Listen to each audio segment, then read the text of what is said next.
an accident in God's plan. When God, well, first of all, let's look at something. Jeremiah 17 and 10. We talked about, I think, over the last week or so, Jeremiah 17:10. But we talked about the fact that we are born with a certain inherent nature about us, certain characteristic that's within us. And we each have that. And if you look at Jeremiah 17 and 10, I, the Lord, search the heart. I try the reins, even to give every man according to his ways and according to the fruit of his doings. So, when I talk about the event that got Joseph into Egypt, about his brothers being jealous, not being an accident, in the sense that God knows human nature. He knew his brothers. He knew how they would develop this spirit of jealousy about him. He knew that Joseph had maybe a bit of arrogance about him, because if you look at the scriptures and the way he told his dreams, you kind of get the sense, when you talk to somebody, you can kind of tell by their tone, certain things they say or a certain way they say it. You can tell if they kind of have an arrogance about it. Mm-hmm. They kind of puff themselves up. But I kind of get the sense that Joseph might have been that way just a little bit when he talked about the dreams that he had. Because even his father rebuked him, because apparently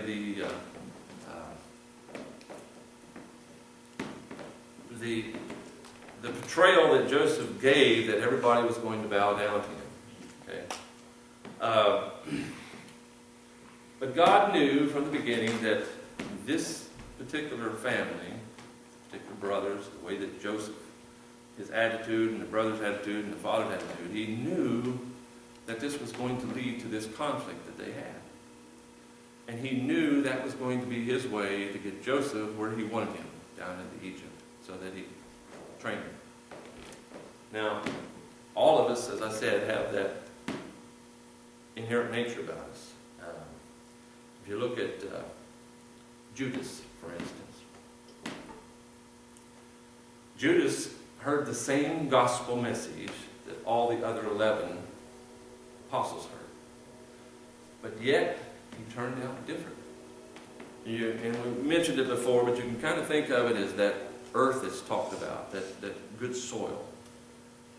And the seed that landed on the other 11 apostles landed in good earth, and they nurtured it, and that seed came forth and came through. But in Judas's case, he was kind of like that stony ground, the ground by the wayside. That the seed was there, but it didn't take root. It didn't grow. Now, I don't believe that Judas was predestined to do what he did, but God knew from the beginning of time that Judas would have this inherent nature about him, this character, and he knew that he would fulfill the need for someone to sacrifice Christ, someone to turn him in. God knew that. So God uses that inherent nature that we have. Abraham, and Moses, and David, they all had a certain inherent nature. If you look back at Abraham,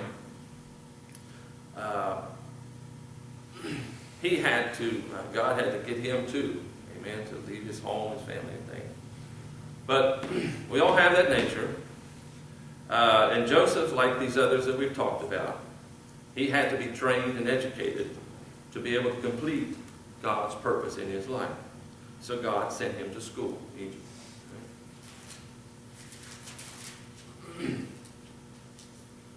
As I mentioned, it wasn't an accident. It wasn't an accident that just happened in his life.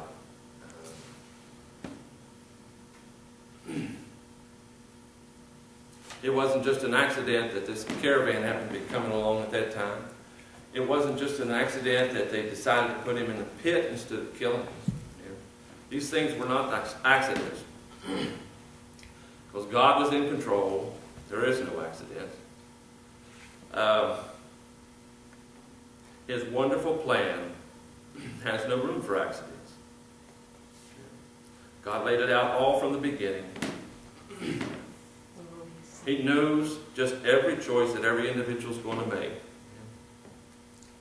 So I want to look at the lessons that Joseph learned while he was away at school, so to speak, and away from his family. And if God's going to teach us anything, sometimes He has to get us away from our families.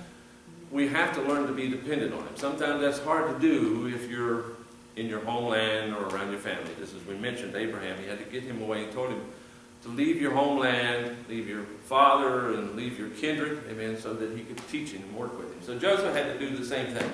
But let's look at some of the lessons that Joseph learned while he was there. I believe trust was one. Like Abraham, Joseph had to learn to trust God,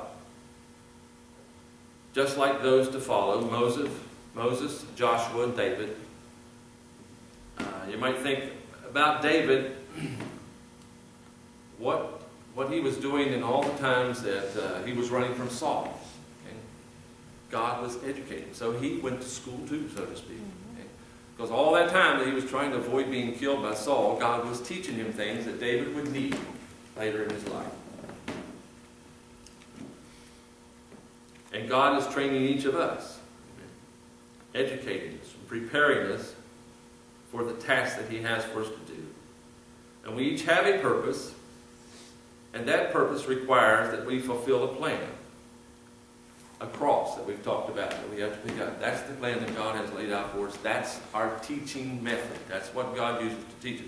Just like Joseph's cross was going to Egypt, spending time in Potiphar's house, and being lied about there, and then ending up in prison, spending time there. So that was his cross. And he learned to trust God through all of that. I also believe that he learned humility. Because as I mentioned, there must have been something about the way he told his dream that kind of set off his father. Amen. So there must have been a little bit of arrogance coming out of this 17-year-old boy that had this dream about everybody bowing down to him. So I think that while he was there in Egypt, he learned humility. Amen. Now, when he was in Potiphar's house, he was kind of in another comfort zone, much like back home. He had kind of got on top of things. He was in a pretty good position there. Okay? So God had to further that a little bit, and he ended up in prison to where he could work on him a little more. So I believe he learned humility. And I believe he learned patience. He had to learn to wait. You can't hurry God. We know that. God has His own time to do things. And God is in control of time, actually. If you think and remember in Joshua, when it talks about God essentially just like reached His hand down and stopped the earth in its track, held it there for almost a day, so that to them it appeared the sun was standing still, and they were able to finish the battle and conquer their enemies. God is in control of everything, of time itself. So Joseph, I believe, learned patience while he was there. Jesus. I believe he learned to wait for the final delivery from prison. Amen. For a friend to remember a promise they made. You remember how that happened, that the baker and the other person that was involved there, they come and told him his dreams, and Joseph interpreted, and they asked him to remember him when they got out. But they forgot. They forgot until that appointed time that God had chosen for them to remember that would bring Joseph